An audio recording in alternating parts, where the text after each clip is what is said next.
Project, one of a few organizations that want to build models like this for animal communication. What he means by language having a shape is that language models are built out of relationships among words. Words that mean similar things are placed near each other, words that share a relationship, share a distance and direction.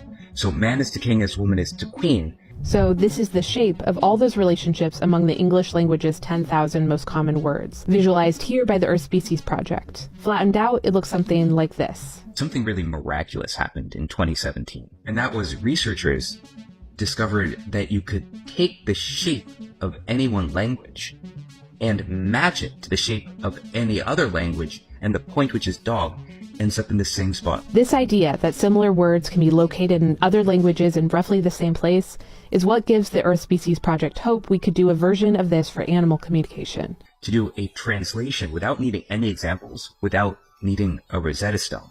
This is complicated though, because we know that animals don't just communicate with sound, but with other senses too. But Asa points out that we can learn from the fact that image generation models like DALL-E and Midjourney are built on the same large language model structure used for text.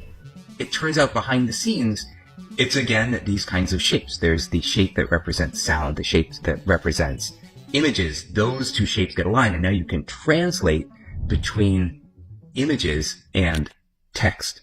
Their expectation is that where non-human animals' communication would line up with ours will tell us even more about what we have in common. Dolphins look in mirrors and recognize themselves. Elephants too, that's a kind of self-awareness. One concern with this plan is related to a step in self-supervised learning called validation, meaning humans still need to refine these models by grading them on their answers. How would we do that in a communication so foreign from our own?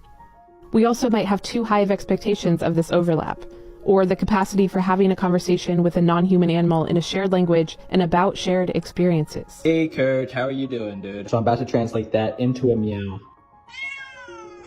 We said hi, hi, hi, hi, you know.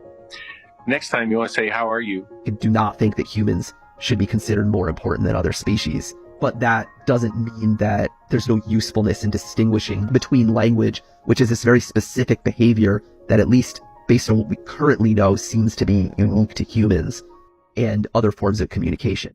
In order to build these models, the first step is collecting a lot more data on animal sounds than exists right now. And so I'm actually at the moment building up a database with all the individual calls, so close to 10,000 records in that, which is very small, actually.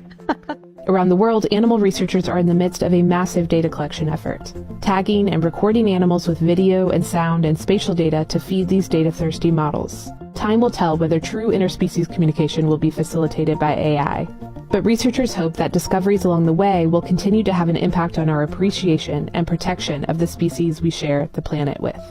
We're not the only ones on the planet who can communicate, who care about one another, who have